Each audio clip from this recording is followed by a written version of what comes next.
श्री पंढरपुर में एक भक्त हुए, उनका नाम था दामाजी पंत। क्या नाम था? श्री दामाजी पंत। एक राजा के, एक बादशाह के सूबेदार थे, रक्षक बना दिए जाते तो एक जगह के सूबेदार थे। एक बार अकाल पड़ा और उस अकाल के कारण लोगों के लिए भोजन की व्यवस्था नहीं थी। धीमे धीमे लोगों की मृत्यु हो रही थी। दामाजी पंत ने जब देखा कि भाई लोगों की मृत्यु हो रही है, बिना अन्न के, बिना सामग्री के भोजन नहीं कर पा रहे। आए दिन दामाजी जैसे ही अपने घर से निकलते थे तो 2-4 शव यात्राएं जा रही होती थी और कोई पूछता था, भैया इनके प्राण कैसे चले गए? बोले भुखमरी के कारण प्राण चले गए। अकाल पड़ा है, खाने को अन्न नहीं है, बादशाह राजा सब अपने भंडार भर रहे हैं, जनता पर, प्रजा पर कोई कृपा कर नहीं रहा है, लोग मर रहे हैं। दामाजी क्या करते थे? अपने घर आते और घर की कुछ सामग्रियां बेच देते, कुछ अन्न इकट्ठा करके और फिर लोगों में बांटते। अपनी पत्नी के आभूषण बेच देते, फिर लोगों में बांट देते।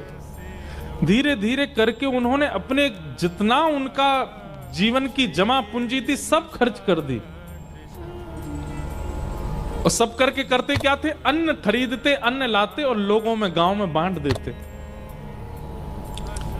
जितना उनसे हो पा रहा था लोगों की सेवा में दे रहे थे। लेकिन एक समय ऐसा आया, श्री दामाजी पंत के पास में अब बेचने के लिए कुछ भी नहीं था। एक घर में कितनी सामग्री होगी? ज्यादा से ज्यादा 2-4 घरों को दे सके इतनी सामग्री थी। लेकिन यहां भुखमरी तो पूरे क्षेत्र में थी, अकाल तो पूरे क्षेत्र में था। तो दामाजी पंत एक दिन रात भर सोचने लगे, क्या करूं मैं, कैसे इन जीवों का कल्याण करूं, कैसे इन लोगों को मरने से बचाऊं। क्योंकि वे एक सूबेदार थे, एक तहसील पूरी, एक जिला पूरा उनके अंदर में ही आता था। तो बादशाह का अन्न कोष, उसकी चाबी उन्हीं के पास ही रहती थी। बहुत ध्यान से सुनना। बादशाह के अन्न कोष की चाबी उन्हीं के पास रहती थी। दामाजी पंत ने अपनी पत्नी को रात में बुलाया और कहा, देवी मेरे मन में एक योजना तो है लोगों के घरों में अन्न पहुंचाने की, लोगों की मृत्यु को टालने की, लोगों को जीवन देने की, पर इस योजना से मेरे प्राण चले जाएंगे। पत्नी घबरा गई, बोले आप कैसी बात कर रहे हैं? ऐसा कुछ भी नहीं करना जिससे आपके प्राण जाएं, मैं कहां जाऊंगी फिर? दामाजी कहने लगे, देवी मेरे एक के प्राण जाएंगे पर लाखों के प्राण बच जाएंगे। और ऐसा भी हो सकता है कि मेरे तो प्राण जाएं, साथ में तुम्हारे भी प्राण ले लिए जाएं। पत्नी बोली, ऐसा क्या विचार कर रहे हैं आप? तब दामाजी बोले, मेरे पास ये अन्न कोष की चाबी है बादशाह की, उसमें इतना अन्न होगा कि अगले 2-3 महीने तक, जब तक वर्षा का समय नहीं आता, जब तक ठाकुर जी की कृपा नहीं होती पृथ्वी पर, तब तक लोग मरेंगे नहीं, इतना तो अन्न होगा।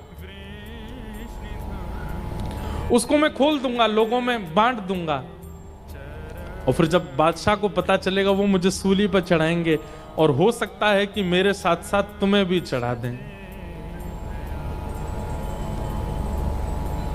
लेकिन मेरे मन में आता है कि अगर मेरे प्राण चले जाएं, लाखों के बच जाएं, तो ये सेवा मैं कर सकता हूं। अब इस बात को सोचिएगा। दामाजी पंत ने अपनी पत्नी से कहा, मैं अन्न कोष खोल करके लोगों में बंटवा दूं, मेरे प्राण तो जाएंगे पर इतने लोग बच जाएंगे। पत्नी ने कहा, मुझे स्वीकार है, आप कीजिए। और श्री दामाजी पंत ने अन्न कोष का भंडार खोल दिया, और राजा बादशाह को पता ना चले, रात रात में पूरे पूरे लोगों से लुटवाया खूब अन्न। इतना अन्न था उस अन्न कोष में कि 1 महीना तक लूटते रहे, फिर भी कम पड़ गया, फिर भी खत्म नहीं हुआ। लोगों के घरों में अन्न चला गया, लोग रोटी सब्जी बना के पाने लगे, भुखमरी बंद होने लगी, लोगों के प्राण जाने बंद हो गए। लेकिन ये खबर जैसी बादशाह को पता चली कि उनसे बिना पूछे दामा पंत ने अन्नकोष खोल दिया। बादशाह ने आज्ञा कर दी, तुरंत बंदी बनाओ और दामा पंत को पकड़ करके बंदी बना करके सूली पर चढ़ा दो। मुझसे बिना आज्ञा लिए इसने ये किया कैसे? राजा के जो सेना थी, उस सेना गई घोड़ों पर बैठ करके। दामाजी को पता था कि एक दिन तो ये होना है, और आज जैसे सैनिकों को आते देखा, अपनी पत्नी को मुस्कुरा कर देख करके बोले, देवी अब मुझे आज्ञा दो, अब मुझे जाना होगा। देखो ये सब आ रहे हैं, ये मुझे ले जाने ही आ रहे हैं और मुझे सूली पर चढ़ाएंगे। तुम ध्यान रखना अपना, और अपनी भक्ति तो करना ही, साथ ही मेरा स्मरण करके मेरा भजन की जो क्रिया है उसको भी तुम करती रहना। पत्नी बहुत रोई, दामाजी को बंदी बना लिया और बंदी बना करके सेना जो थी ले जाने लगी। चलो राजा की आज्ञा है, तुम्हें सूली पर चढ़ाना है। हाथों में हथकड़ी, पैरों में बेड़ियां बांध करके ले जा रहे थे दामाजी को। थोड़ी दूर पर पंढरपुर आया और जो सेनापति था उससे कहा, एक अंतिम इच्छा मेरी पूरी कर देंगे आप? बोले क्या? ये मेरे इष्ट का स्थान है, श्री पंढरीनाथ भगवान यहां विराजते हैं। आपकी अगर आज्ञा हो तो मैं ठाकुर जी को केवल प्रणाम कर लूं। प्रणाम करके मुझे बस उनका दर्शन करना है। ठाकुर जी के सन्मुख दामाजी को ले गए। दामाजी ने सजल नेत्रों से कहा, हे विठल, हे विठोबा, मैंने अपने लिए कुछ नहीं किया, केवल आपको भजने वाले वैष्णव, आपके जन, ये संसार के लोग ये केवल खा सकें, इनके अकाल मृत्यु से, अकाल कारण से मृत्यु ना हो, बस इसलिए मैंने वो अन्न कोष खोल दिया। किया मैंने गलत है, ये अपराध मैंने किया कि एक बादशाह का अन्नकोष, एक राजा का अन्नकोष उससे बिना पूछे मैंने खोल दिया। लेकिन मैं अगर उनसे पूछने जाता तो वो कहीं ना कहीं चाबियां भी मुझसे अपने पास रख लेते और फिर मैं जीवन में कभी मानव सेवा नहीं कर पाता, लोगों को अन्न नहीं दिलवा पाता। इसलिए मैंने उनसे पूछना उचित नहीं समझा। बिना पूछे ये क्रिया मैंने की, जो कि है तो अपराध। लेकिन भगवान, इस अपराध से क्रुद्ध होकर के, नाराज होकर के आप चाहे जो मुझे दंड दीजिएगा, पर नाथ अपने से दूर मत कीजिएगा। पंढरीनाथ भगवान से प्रार्थना कर रहे हैं, नेत्र सजल हैं। प्रबल प्रेम के पाले पड़कर हरि को नियम बदलते देखा, अपना मान टले टल जाए, पर भक्त का मान न टलते देखा। मेरा भक्त रो रहा है, मेरा प्रिय रो रहा है सामने बैठकर के, ठाकुर जी कैसे सहन कर पाते। इतने में ही शिव पंढरीनाथ भगवान एक नन्हे से कुमार बालक का रूप धारण किया। सुंदर कटाक्ष नेत्र हैं, सुंदर नासिका है, सुंदर अधर, सुंदर कान, सुंदर हाथ, सुंदर पैर, सुंदर छोटी सी पोशाक पहनी, सिर पर पाग बांधी और महाराज तैयार होकर के बिल्कुल नटखट से एक नन्हे से कुमार बालक, मतलब लगभग आयु होगी 10-12 वर्ष की, और चाल ऐसी, ढाल ऐसी कि जो देखता है वही न्योछावर हो जा रहा है। एक बालक का रूप धारण करके बादशाह की सभा में पहुंच गए ठाकुर जी। द्वारपालों ने रोका, कौन हो? केवल तिरछी नजर से उनको देख लिया। नजर से देख करके जो रोकने वाले थे द्वारपाल, तो भूल गए इनको पूछना है, करना है, कुछ कहना है। ठाकुर जी बोले अब बताऊं मैं कौन हूं?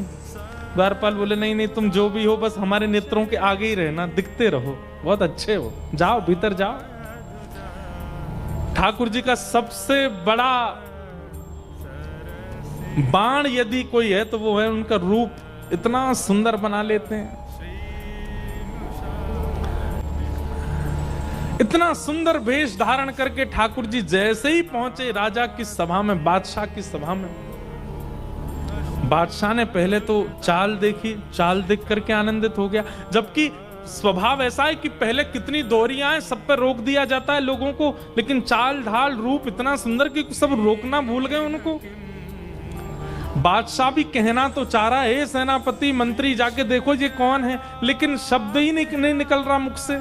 बस मन हो रहा है ये थोड़ा और समीप आए, थोड़ा और समीप आए, थोड़ा और पास आ जाए, लेकिन शब्द ही नहीं निकल रहा मुख से। बस मन हो रहा है ये थोड़ा और समीप आए, थोड़ा और समीप आए, थोड़ा और पास आ जाए, थोड़ा और पास आ जाए। ठाकुर जी आके सामने खड़े हो गए। बादशाह ने पूछा तुम्हारा परिचय, कौन हो? बोले मेरे नाम तो अनेक हैं पर प्यार से सब लोग मुझे विठू विठू बुलाते हैं। क्या नाम है तुम्हारा? बोले विठोबा। विठोबा? हाँ, कितना सुंदर नाम है, जितने सुंदर तुम उतना ही सुंदर तुम्हारा नाम है। कैसे आना हुआ तुम्हारा हमारे यहाँ? बोले अरे मेरे स्वामी हैं, मैं जिनका दास हूं, मैं जिनका सेवक हूं, ऐसे मेरे स्वामी, मेरे महाराज, मेरे सर्वस्व। कौन? आपके सूबेदार श्री दामाजी पंत, वो मेरे स्वामी हैं, मैं उनके यहाँ नौकरी करता हूं, मैं उनका सेवक हूं। उनका बहुत सारा धन मेरे पास पड़ा था, मैंने बहुत बार उनसे कहा कि आप आके ले लीजिए, लेकिन वो इतने व्यस्त थे कि वो नहीं आ पाए, इतने उदार, अपना सारा धन मेरे पास छोड़ दिया। पर आज मुझे पता चला कि उनके धन आपकी किसी सामग्री का उन्होंने प्रयोग किया जिसका धन वो चुका नहीं पाए, आप उनको सूली पे चढ़ा रहे हो। तो मैंने सोचा कि उनका जो बकाया धन है जो मुझ पर है वो मैं आपको दे देता हूं ताकि उनकी मृत्यु टल जाए। बादशाह बोला बातें तो तुम बहुत अच्छी कर रहे हो, तुम्हारा स्वर भी बहुत मीठा है, देखने में भी बहुत सुंदर हो, लेकिन भैया तुम्हारे जो स्वामी हैं उन्होंने इतना अन्न लिया है कि उसको दामाजी पंत क्या किसी देश का कोई बहुत बड़ा सेठ भी चाहे तो नहीं भरपाई कर पाएगा। इतना अन्न प्रयोग में लिया उन्होंने, कहां से दोगे इतना धन? बोले आप ले लीजिए, कम पड़े तो बताइएगा। कहां है, लेके आयो? को बैलगाड़ियों में लायो? किस? बोले नहीं, ये रखी पोटली। बादशाह जोर से ऐसा बोले, इस पोटली में लाए? बोले हाँ। चलो निकालो, कितना है हम भी देखें। सब लोग हंसने लगे। ठाकुर जी ने पोटली खोली और जैसे ही उल्टी करी, निकलता ही गया, निकलता ही गया, निकलते ही गया, निकलते ही गया, सोने का एक मानो जैसे मेरू पर्वत जैसा खड़ा हो गया राजा के सामने। बादशाह तो आज पहले तो रूप पे मोहित हो गया, फिर वाणी पर मोहित हो गया, चाल ढाल पर मोहित हो गया, फिर ये चमत्कार देख करके वो तो बिल्कुल मानो जैसे न्योछावरी हो गया। भैया बस बस बस बस बस करो, ये तो अन्न क्षेत्र में इतना अन्न नहीं था जितना तुम धन दे रहे हो, ये तो उससे बहुत ज्यादा दे रहे हो। और ये कैसा तुम्हारे पास ये चमत्कारी तुम्हारा ये झोला है छोटा सा, इसको उल्टा कर दे, इतना निकल रहा है। ये मेरे स्वामी श्री दामाजी पंत ने मुझको दिया है, आपसे प्रार्थना है मेरे स्वामी को मुक्त कर दीजिए। ऐसा कह करके पोटली अपने कमर पर बांध के ठाकुर जी तो वहां से चाल ढाल करते चले गए। राजा देखता ही रहा अपलक नेत्रों से। और जाते जाते ठाकुर जी गए और जाकर के राजा से बोले अब धन पर्याप्त है ना? बोले हाँ। अब एक पत्र में लिख दीजिए कि आपने दामाजी पंत ने आपके समस्त अन्य क्षेत्र का धन आपको चुका दिया और आप उनकी मृत्यु जो दंड आप दे रहे हैं उसको आप टालते हैं, अपना हस्ताक्षर करके मोहर लगा दीजिए। और एक पत्र पर सब लिखवा करके मोहर लगा के हस्ताक्षर करवा के ठाकुर जी तो चले गए। बादशाह देखता ही रह गया। दामाजी पंत का नित्य नियम था, गीता जी का पाठ करते थे। आज सूली पर चढ़ना था उनको प्राण त्यागने के लिए। अपने अंतिम समय में अपना नित्य कर्म कर रहे थे, संध्या वंदन करके गीता जी जैसे ही उन्होंने खोली, उसमें वो पत्र मिला। पत्र में लिखा था, श्री दामाजी पंत ने जितना अन्न प्रयोग किया सबका धन चुका दिया, बादशाह के हस्ताक्षर और नीचे मोहर। गीता जी में वो मिल गया। दामाजी पंत देख करके आश्चर्यचकित हो गए। और यहां सब लोग उनको उठाने के लिए, अब ये पत्र किसको दिखाएं, कौन मानेगा? पत्र तो देख लिया, इतने में कुछ लोग आए और राजा ने उनको भेजा था सेना को, और सेना से जाकर के कहा, भैया दामाजी पंत की जो मृत्यु के लिए सूली बनाई है ये स्थगित करो। क्यों? बोले इन्होंने सारा धन चुका दिया है, और इनका सेवक गया था वहां राजा के यहाँ, बादशाह के यहाँ जाकर के उसने धन चुका दिया है, इनकी अब मृत्यु टल गई है। दामाजी पंत समझ गए, बोले कि ये कोई और नहीं कर सकता। इतना धन कौन देगा अन्न के लिए आज के युग में? कोई और देश का बादशाह भी चाहे तो इतना धन नहीं दे सकता। ये तो मेरे श्री पंडरीनाथ की कृपा है, ये तो मेरे श्री पंडरीनाथ की कृपा है। मृत्यु टल गई, आप दौड़े पंडरीनाथ भगवान का दर्शन करने के लिए। यहां पीछे बादशाह, वो जब से ठाकुर जी दिखे उसको बावड़ा हो गया था, उसको कुछ सुहा ही नहीं रहा था। वो बोला वो तो मिल नहीं रहा, जो आया था कम से कम दामाजी के पास ले जाओ, वो अपने सेवक से मुझे मिलवा दें। बादशाह को लेकर के और बादशाह ने जाकर के उनको पहले प्रणाम किया। दामाजी पंत बोले, अरे बादशाह आप इस प्रकार प्रणाम मत कीजिए, आप इसके हम इसके अधिकारी। बोले नहीं नहीं भैया, आप इसके अधिकारी हो, सब बातें बाद में होंगी, जो कहना सुनना सब बाद में होगा। तुम्हारा एक सेवक आया था जो सारा धन दे करके गया, उसका नाम विठोबा था। वो सेवक तुम्हारा कहाँ है? हम तुमसे जीवन में कभी कुछ नहीं मांगेंगे, और भैया तुमको सूबेदार नहीं, हम तुमको अपना मंत्री बना देंगे, बस अपना वो सेवक हमको दे दो। दामाजी पंत बोले, मेरा कोई सेवक नहीं है स्वामी, मैं सबका सेवक हूं, मेरा सेवक कौन है? अरे बोले वो सांवला सा था, उसकी चाल बड़ी मधुर थी, बोलता था तो ऐसा लगता था मानो मिस्री निकल रही है। बोलता वो था, मुंह में पानी हमारे आता था। ऐसा पहली बार देखा कि किसी की वाणी सुन के मुंह में पानी आता हो, किसी का दर्शन करके रोम रोम पुलकित होता हो, किसी को देख करके आंखें झपकना भूल जाती हूं। मुझे रात भर नींद नहीं आती है, मुझे वही वो दिखता है। मैं तुमसे हाथ जोड़ के प्रार्थना करता हूं, हम धन कोष तुमको दे देंगे, अन्न कोष तुमको दे देंगे, अपना वो सेवक हमको दे दो।